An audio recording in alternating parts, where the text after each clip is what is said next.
Então, boa noite a todos. Vamos começar a nossa palestra de hoje com o nosso irmão, seu Francisco Pinheiro. A leitura de harmonização é do livro Vinha de Luz para isto. Porque para isto sois chamados, pois também o Cristo padeceu por nós, deixando-nos o exemplo. Pedro, que falou, está aí no capítulo 2, versículo 21. Elevada a percentagem de crentes considera-se imune de todos os sofrimentos, porque, no conceito de grande parte daqueles que aceitam a fé cristã, entrega-se às fórmulas religiosas, entregar-se às fórmulas religiosas é subtrair-se à luta, candidatando-se à beatude imperturbável. Na apreciação de muita gente, os que oram não deveriam conhecer a dor. O socorro divino assemelha-se à proteção de uma monarca terrestre, doador de favores segundo as bajulações recebidas. A situação do aprendiz de Jesus é, todavia, muito diversa. Os títulos do Cristo não são os da inatividade, sem isenção de responsabilidade e esforço. Todos os chamados ao trabalho evangélico não podem esquecer as necessidades do serviço. O mestre, naturalmente, precisa companheiros que nele confiem, mas não prescindirá dos que se revelam colaboradores fiéis da sua obra. Seria justo postar-se indefinidamente o devedor ante a generosidade do credor, confiando sempre, sem o mínimo sinal de solução ao débito adquirido? Não somente os homens vivem na lei da permuta. As forças divinas baseiam-se a movimentação do bem no mesmo princípio. O Mestre Celestial ensina a todos, em verdade, as sublimes lições da vida. Entretanto, não é razoável que todos os séculos assinalem nos bancos escolares da experiência humana os mesmos alunos preguiçosos e inquietos. É indispensável que as turmas de bons obreiros se dirijam às zonas de serviço, preparados para os testemunhos dos ensinamentos recebidos. Simão Pedro sintetiza o trabalho dos cristãos de maneira magistral. Sois chamados para isto, assevera o apóstolo. A afirmativa simples indica que os discípulos leais foram convocados a sofrer pelo bem. Então, vamos nos concentrar, pedir a Jesus que possa auxiliar o nosso irmão, seu Francisco Pinheiro, nas suas palavras, que possamos compreender tudo aqui que foi dito. Fica conosco, Senhor, hoje e sempre, e que assim seja. Que assim seja. Vou já pegar uma cadeira, Senhor. Sobre aqui a câmera. Então, já pode falar. Já saí, você tá. Muito bem, então, boa noite a todos os que aqui se encontram presentes e os que estão de forma virtual nos acompanhando.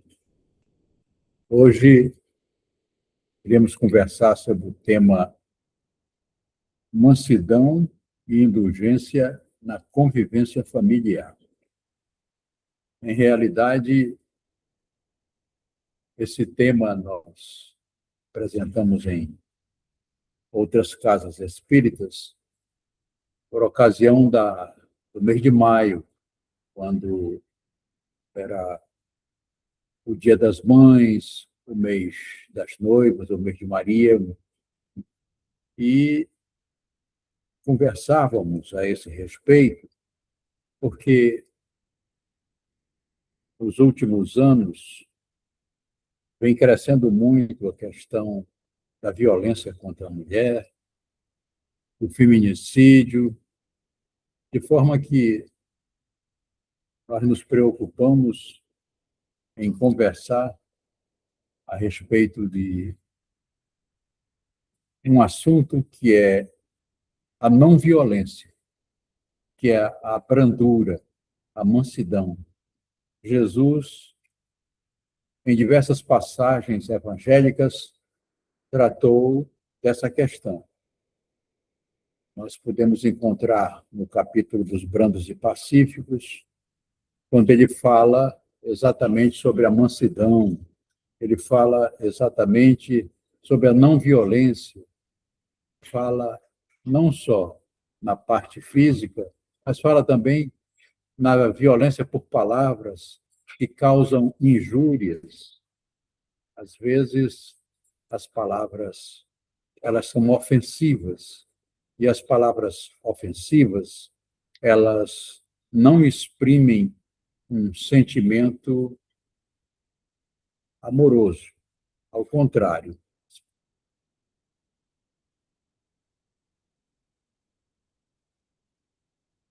Palavras ofensivas exprimem,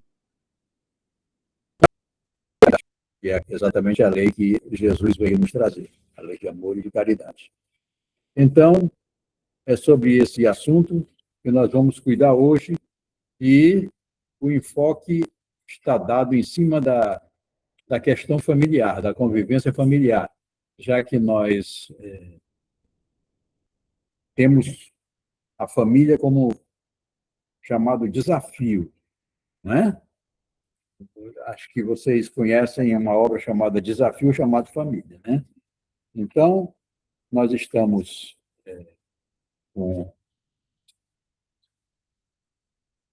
algumas mensagens, e essas mensagens, elas tratam da convivência. Eu até preparei uma, foi feita a ilustração, a nossa querida Carita tentou colocar aqui para vocês, não foi possível, mas eu vou fazer uma leitura dela e comentando devagar.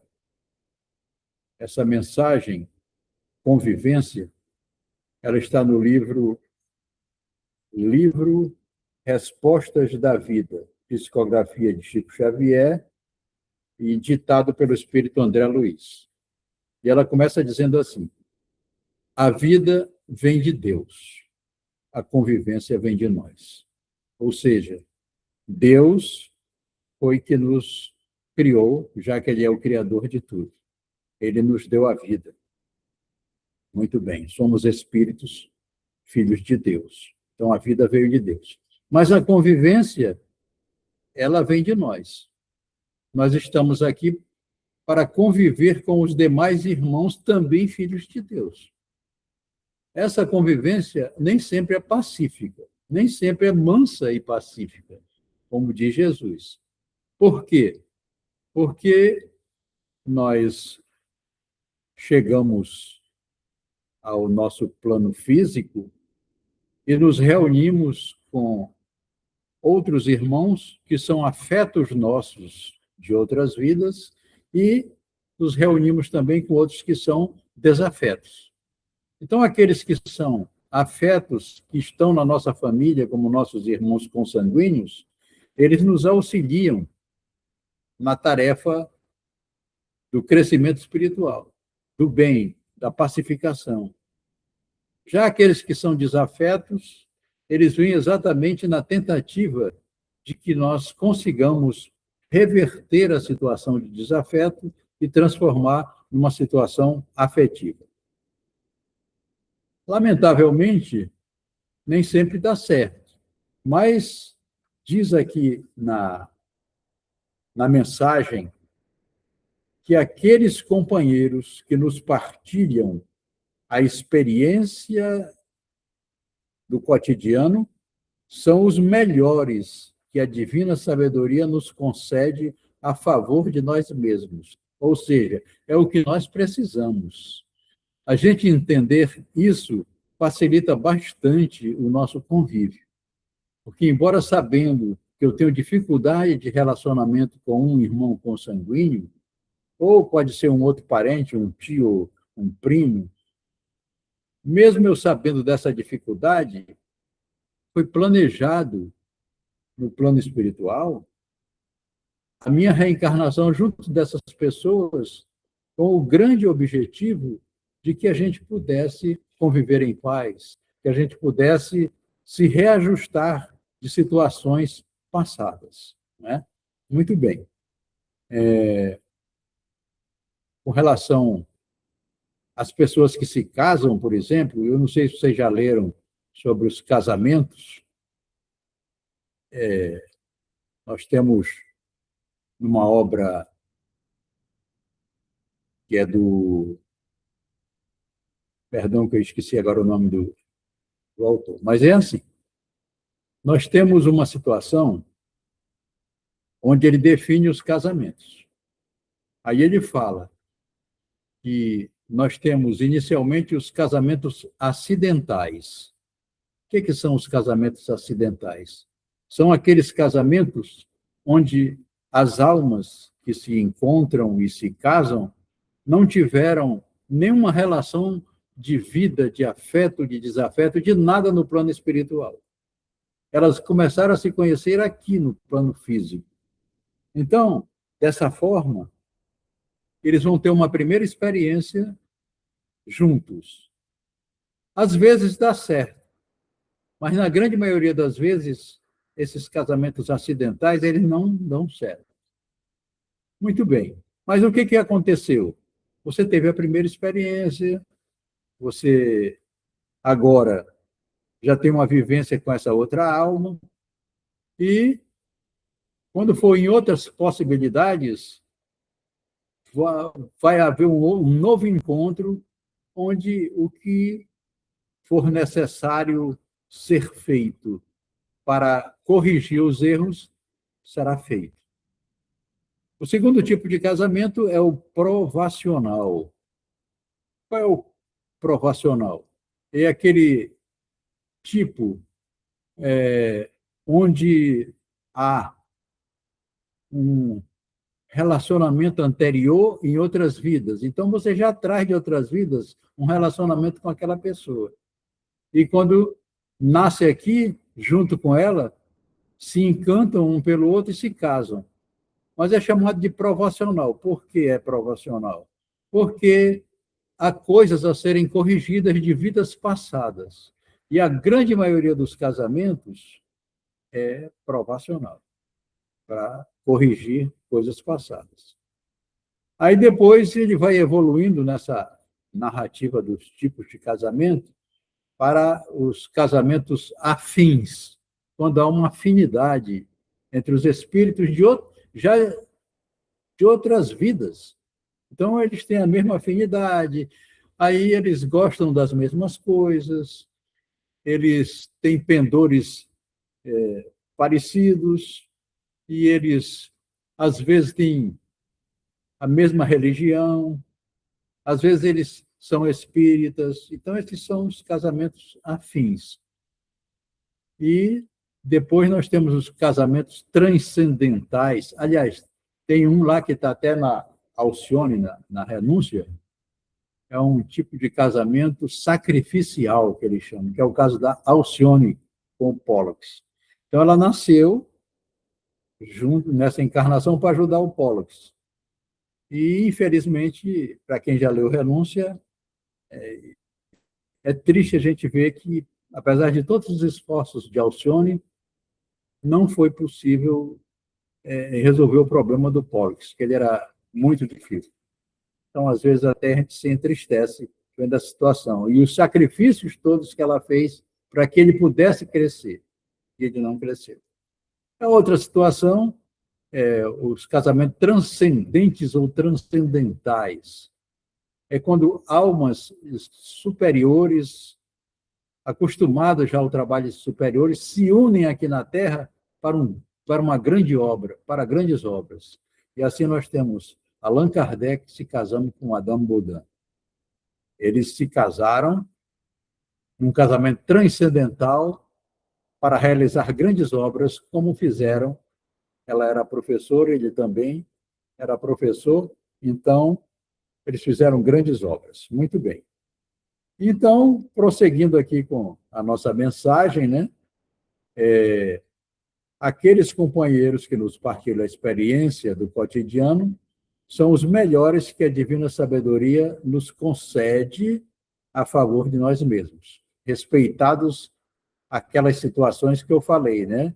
Desde o casamento acidental, provacional, afim, casamento sacrificial, até o transcendental, né? Muito bem.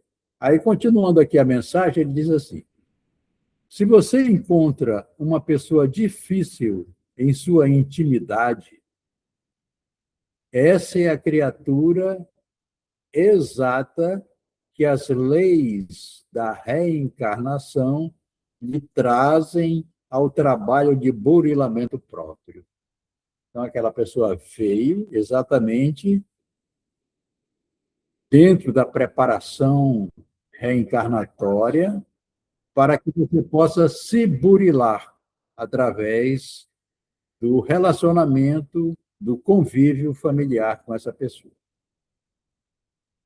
Continuando, as pessoas que nos compreendem são bênçãos que nos alimentam o ânimo de trabalhar.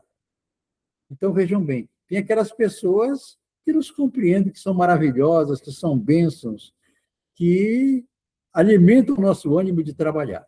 Entretanto, há aquelas outras, né, que ainda não nos entendem, e são testes que a vida igualmente nos oferece a fim de que aprendamos a compreender. Isso é muito interessante, aprender a compreender. Veja que a gente tem que fazer um grande aprendizado. Aprender a compreender o outro, a situação, é muito difícil. Muitas vezes a gente se irrita com o outro, mas isso não é o caminho. O caminho deve ser o da prudência, o caminho deve ser o da mansidão, o caminho deve ser o da compreensão, porque aquela outra pessoa também é nosso irmão, também é nosso irmão. Então, nós devemos ter esse cuidado. Mas é muito natural que a gente passe por essas experiências, viva essas dificuldades, faz parte do nosso aprendizado, do nosso burilamento. E eu posso relatar muitas coisas, inclusive com pessoas que não são da nossa família, mas no nosso dia a dia nós encontramos algumas pessoas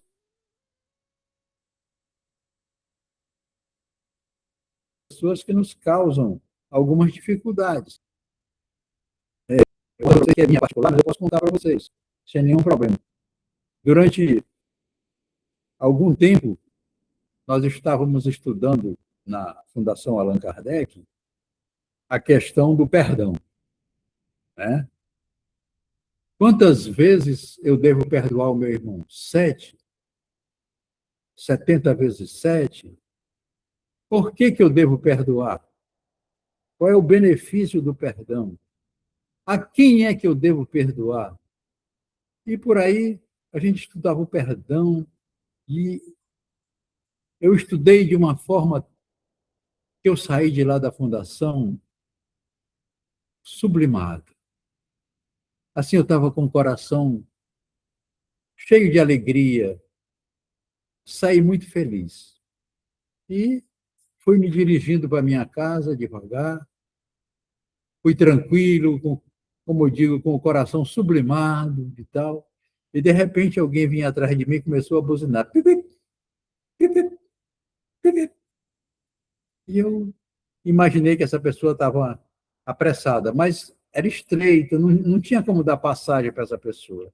Aí eu pedi que ele aguardasse um minutinho com a mão, fiz um aceno com a mão, né? Que ele aguardasse um pouquinho, para um pouquinho aí. Aí eu fui e ele continuou, pipi, pipi, pipi. E eu fazia sinal para ele parar, para ele ter calma, que eu ia dar a passagem para ele, eu estava tão bem, né? Aí, de repente, alargou um pouquinho a rua, eu puxei o carro que eu pude para um lado e dei sinal para ele passar. Passa, amigo. Aí ele foi. Quando ele emparelhou comigo, ele gritou assim para mim, lesão. Meus irmãos, eu estava sublimado, mas quando ele falou lesão, subiu o sangue da cabeça, do pé para a cabeça. Uma coisa assim incrível. Aí, de repente, eu pensei, eu estava estudando perdão, ainda há pouco saí tão cheio de esperança, doido para perdoar alguém. Aí chega alguém, me chama de lesão, o sangue sobe de repente, eu querendo ter uma reação que não é uma reação de mansidão, não é uma reação de perdão, como prega Jesus. Meu Deus, me ajuda.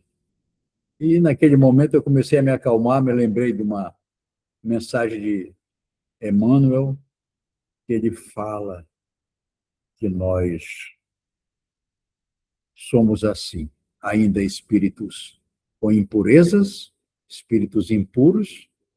Claro, espírito puro é Jesus. Então nós estamos numa caminhada muito longa para depurar. E como a gente é espírito impuro, as impurezas, elas se acalmam às vezes, assim como se a gente pegar um jarro e deixar o jarro durante 2 semanas com água dentro, vão cair o pó, a impureza, mas essa impureza ela vai descendo para o fundo, desce toda para o fundo, fica a água clara em cima. Assim mesmo acontece com a piscina. Você bota até produto para decantar e aquela impureza que está na piscina, aquele pó, ele vai todo para o fundo e fica lá.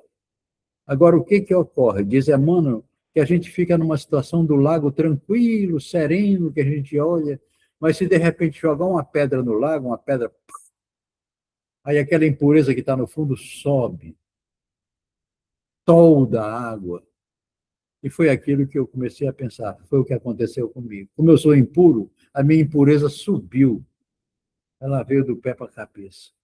Meu Deus, mas isso não pode acontecer comigo. Eu sou palestrante. Como é que pode acontecer uma coisa dessa? Não pode. Aí desejei que o meu irmão fosse em paz, né? E me senti melhor, mais aliviado, e fui para minha casa.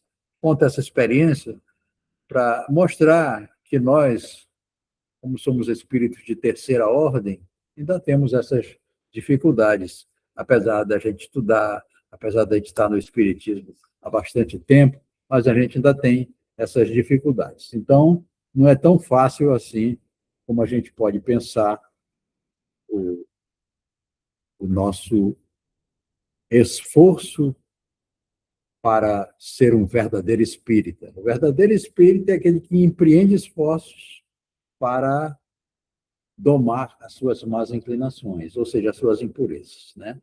Muito bem. Vamos continuar aqui com a mensagem, né? Recordemos, nos campos da convivência, é preciso saber suportar os outros para que sejamos suportados. Então, é necessário que eu aprenda a suportar o outro para que eu também seja suportado. Eu quero ser suportado, então eu tenho que suportar o outro, saber suportar o outro, né?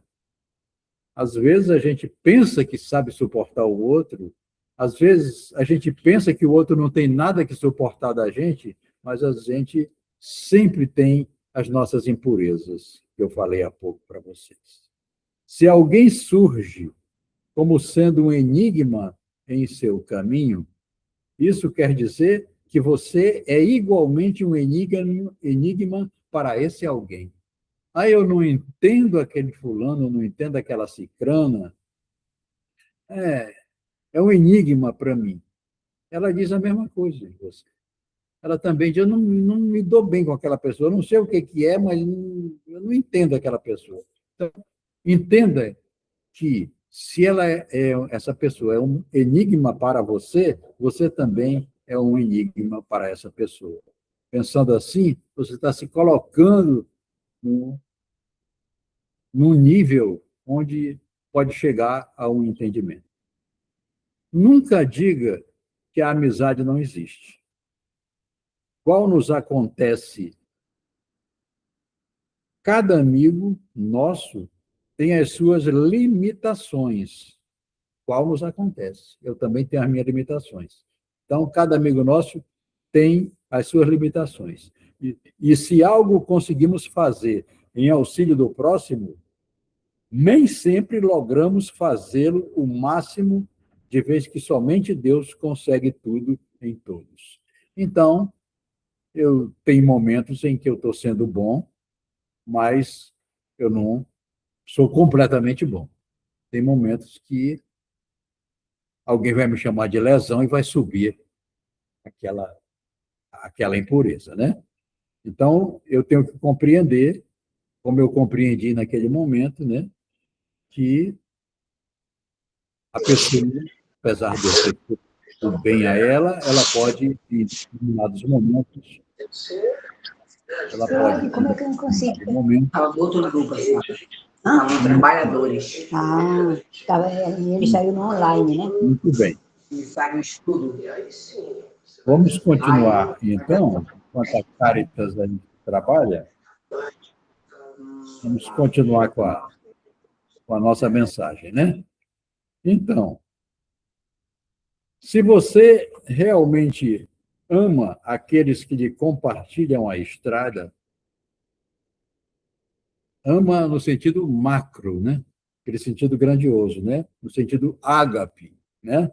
Se você realmente ama aqueles que lhe compartilham a estrada, ajude-os a ser livres para encontrarem a si mesmos, tal qual deseja você a independência própria para ser você em qualquer lugar.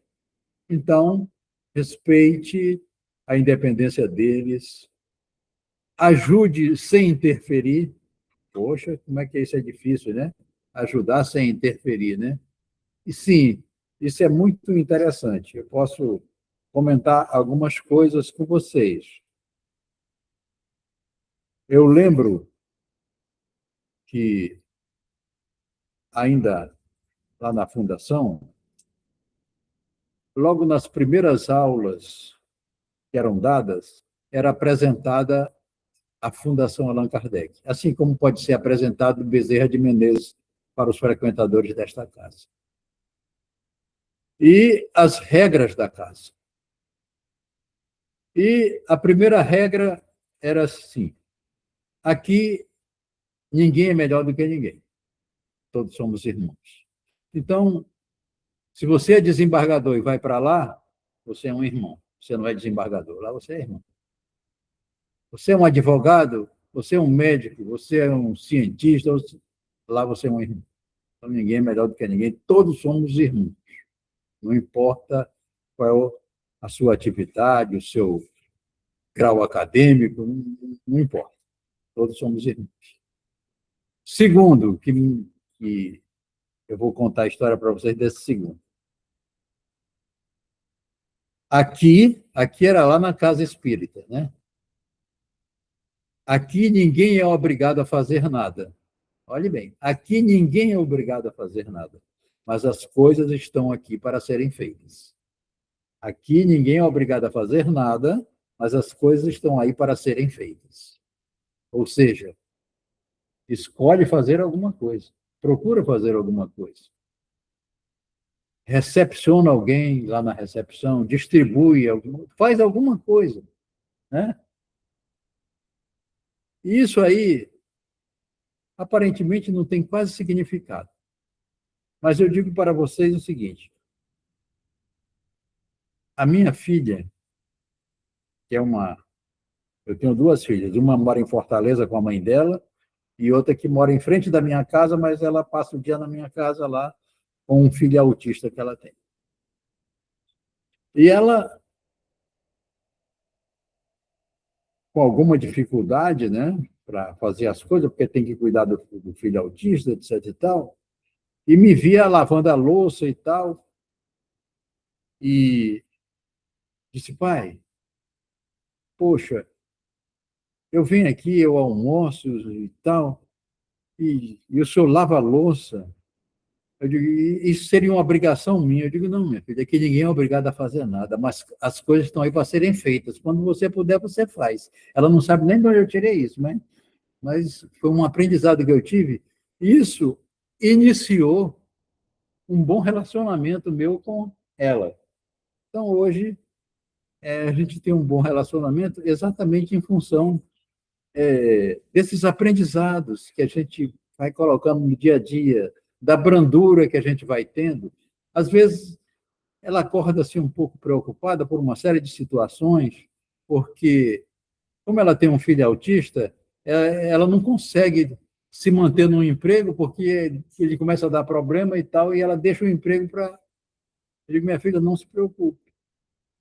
Você tem onde morar, você tem o seu pai, e você não vai ter aquela vida independente como você queria ter, mas se você teve esse filho autista, tem alguma razão de ser.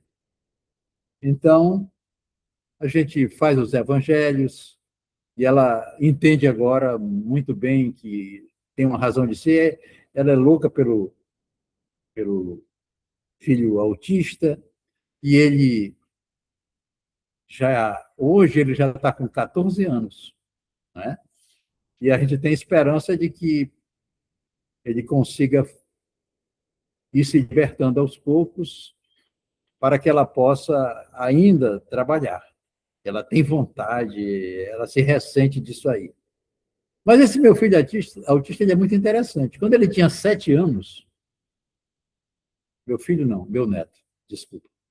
Quando ele tinha 7 anos, ele me deu uma grande lição. Ele estuda no La Salle desde acho que 4 anos de idade. E quando ele tinha 7 anos, ele me deu uma grande lição. Ele entrou no meu quarto e eu estava no banheiro fazendo a barba, né? Eu abria assim um pouco a torneira e eu fazia a barba com a espuma de barba e lavava o pincel, o pincel não, o aparelho, né? Lavava o aparelho e tal, e a torneira todo o tempo pingando. Aí ele entrou e viu. Se Fofô, fecha essa torneira, Fofô. Você vai acabar com a água do planeta, Fofô.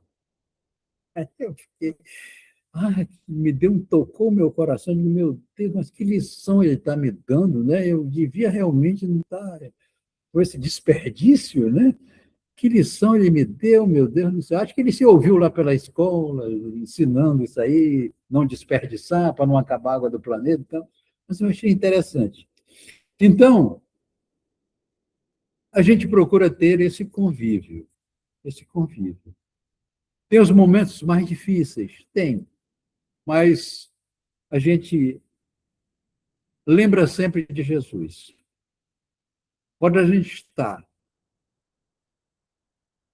sobrecarregado, a gente lembra daquele jugo leve. Vocês conhecem essa parte do jugo leve, né? Ele diz, vinde a mim todos vós que estáis aflitos e sobrecarregados, eu vos aliviarei. Agora, lá vai ele falar uma coisa interessante. Aprendei comigo, que sou brando e humilde de coração, e encontrarei alívio para as vossas almas. Então, olha o que ele manda a gente aprender. Aprendei comigo que sou brando, manso, e encontrarás alívio para as vossas almas. Que maravilha, né? Então, eu digo, minha filha, olha aqui, ó. Quando a gente estiver assim, vamos lembrar dessa passagem evangélica de Jesus. Né? Já que nós adotamos o jugo dele, o jugo leve. O jugo leve é a lei de amor. A lei de amor.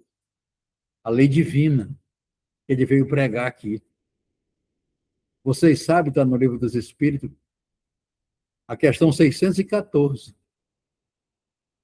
Kardec pergunta sobre a lei divina e os espíritos da codificação respondem: a lei divina é a única suficiente para a felicidade do homem. Ele só é infeliz quando dela se afasta. Então, quando a gente está se sentindo infeliz, olha, eu me afastei da lei divina. Se eu cumprir, se eu seguir a lei divina, eu vou ser feliz. Né? E Jesus veio pregar exatamente essa lei divina. A lei divina é a lei de amor e de caridade. É amor, justiça e caridade. É a lei de amor e de caridade. Por isso que até as palavras ofensivas exprimem um sentimento contrário a essa lei de amor e de caridade. Então, nós devemos tratar o outro com urbanidade. Seja quem for. Seja quem for. Você trata com urbanidade. Às vezes a pessoa chega gritando. Quantas vezes a gente vai almoçar, aí bate lá na porta. Aí é pessoa, um pedinte pedindo alguma coisa, etc e tal. Às vezes à noite, pedindo alguma coisa. Bom, a gente tem que tratar com urbanidade. Né? A urbanidade ela faz parte também da caridade. Então, aprendendo com Jesus a lei de amor e de caridade, nós não devemos nunca nem dirigir palavras ofensivas, que são contrárias, exprimem um sentimento contrário à lei de amor e de caridade. Então, vou continuar aqui nossa mensagem, né?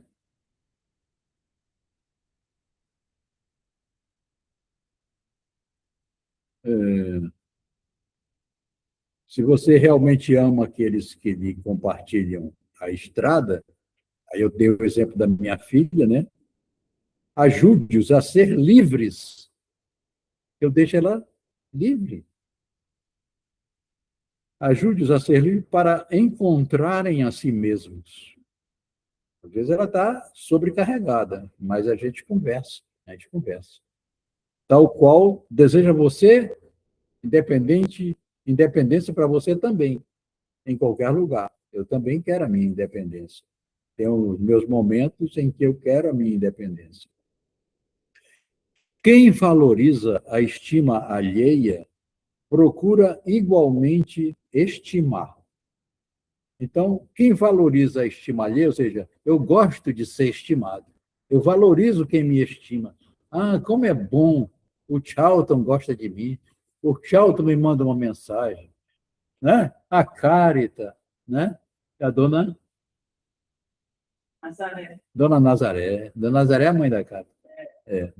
Então, quem gosta da estima alheia, quem valoriza a estima alheia, procure igualmente estimar os outros. Trate também o outro. Procure estimar. Agora, isso aqui é uma coisa que eu conversei muito com a minha filha. Se você acredita que franqueza rude, porque ela diz assim, eu sou franco, eu falo a verdade, esse pessoal é um bando de fariseu, eu não, eu falo a verdade, eu falo na cara. A franqueza rude. Aí eu li isso aqui para ela. Se você acredita que franqueza rude pode ajudar alguém, observe o que ocorre com a planta a que você atira água fervente. Aí eu falei isso para ela. Pense nisso, minha filha. Bom, aí André Luiz encerra essa mensagem dizendo: abençoemos se quisermos ser abençoados. Então, nós devemos sempre abençoar as pessoas. E é interessante essa questão, porque hoje já não é mais comum o filho pedir a bênção ao pai. Isso não é mais comum. Se perdeu. E amanhã até o assunto que eu vou tratar lá no estudo da mediunidade, lá no ESME, lá na Fundação, é sobre o passe espírita. E é interessante porque o passe espírita ele vem de Allan Kardec, mas ele é muito antigo.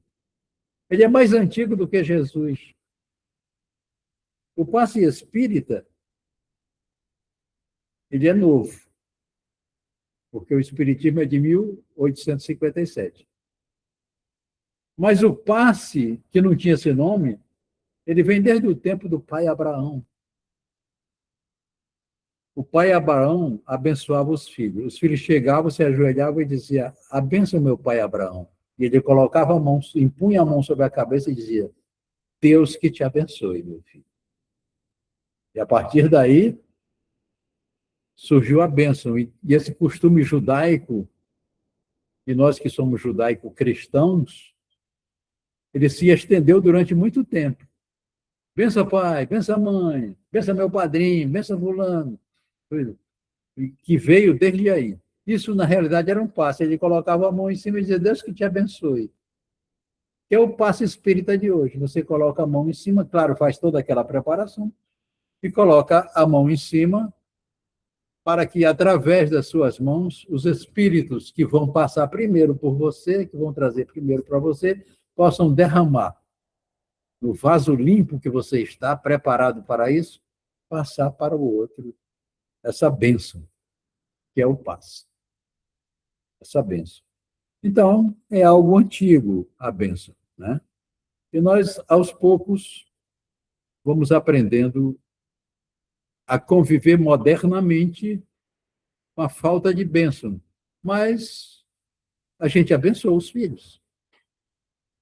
Deus, de Joana de Ângeles, Deus te abençoa sempre, quer o busques ou não. Mas, se dele tu te aproximas, assimilarás melhor as suas dádivas. Claro, se eu me recolho, se eu procuro conversar com Deus e pedir a bênção dele, eu assimilo melhor a dádiva, eu recebo melhor a dádiva do que aquele que vira de costas e vai embora. Esse aí tem mais dificuldade, mas Deus não deixa de abençoar. Eu te abençoo, vai em paz, ele não deixa de abençoar, porque Deus é Pai e Deus é bom Pai, né? Nós aqui ainda somos imperfeitos, mas Deus é a perfeição completa, é a completa perfeição. Então, ele abençoa sempre a todos aqueles que estão. Então, a mansidão, e eu falei agora todo o tempo sobre a mansidão, é algo que nós não podemos perder de vista na convivência familiar e na convivência com todos, na casa espírita, no trabalho, na escola, na rua, em qualquer lugar.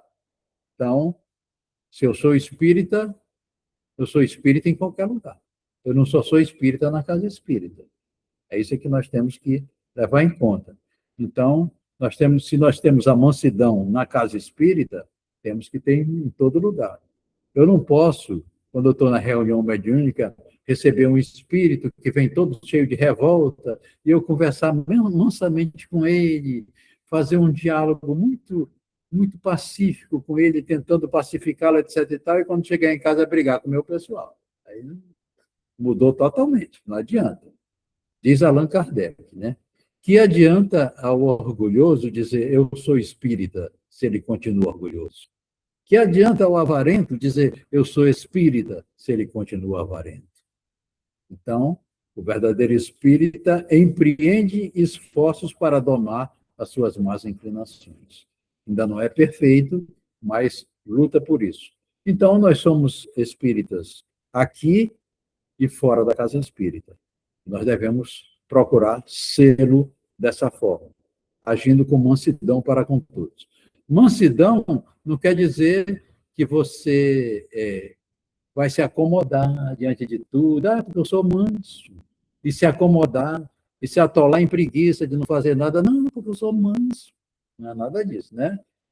Mansidão é você ter uma atitude branda. É você não ser violento com ninguém, nem por palavras, nem por ações. Para isso, você trabalha o teu pensamento. Primeiramente, começa a trabalhar o teu pensamento. Então, é a mansidão.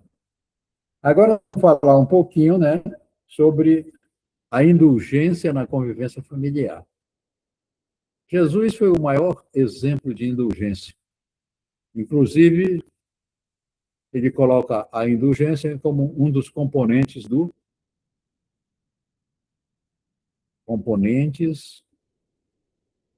da caridade. Jesus dá a caridade se completa com 3 componentes: benevolência para com todos, indulgência para com os erros dos outros e o perdão das ofensas.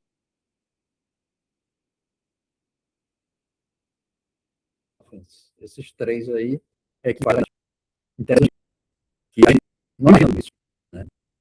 E eu vou tratar aqui apenas da questão da indulgência na relação familiar.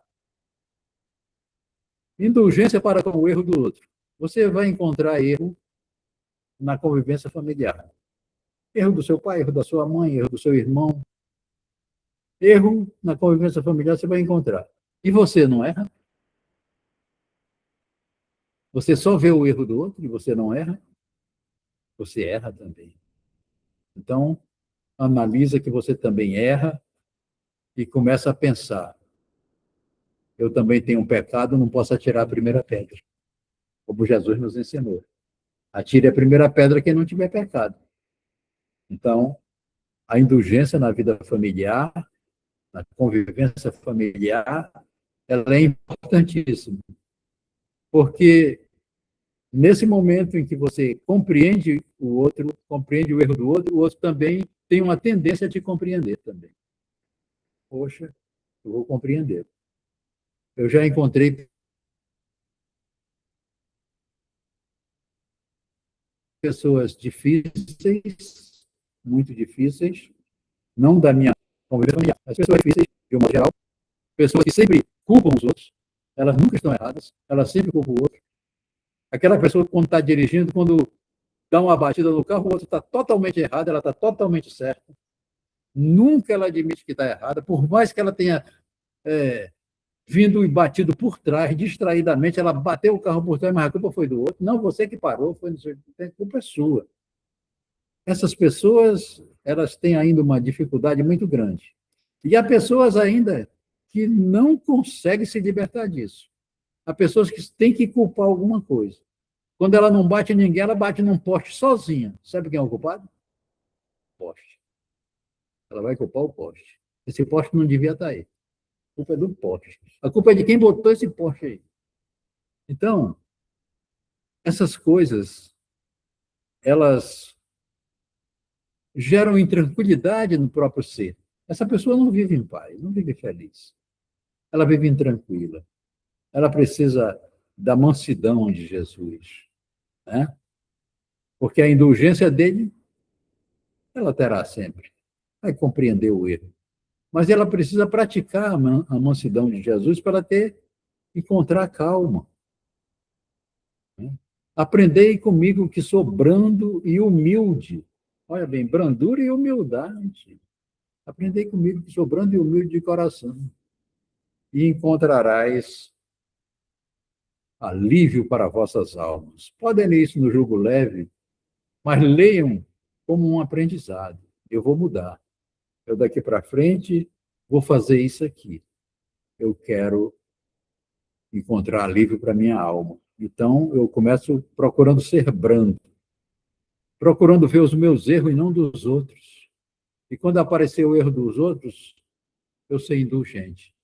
Dizer, não, meu irmão, eu também tenho meus erros.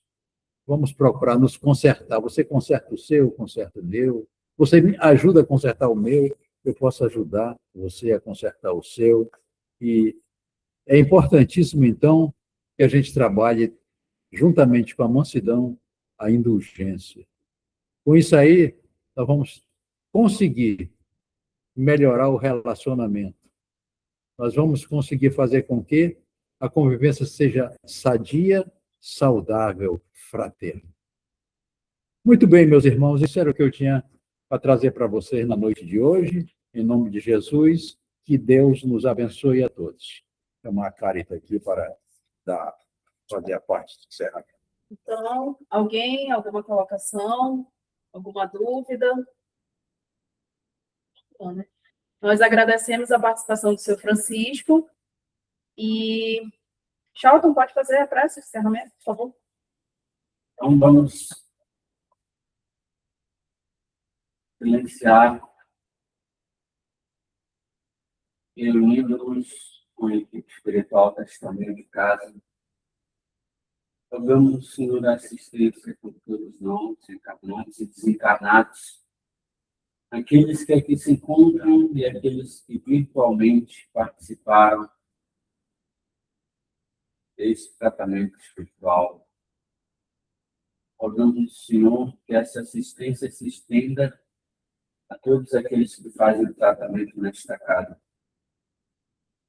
Demais trabalhadores que hoje não puderam participar, e principalmente, sim, aqueles enfermos e ignorantes da tua lei de justiça, amor e caridade.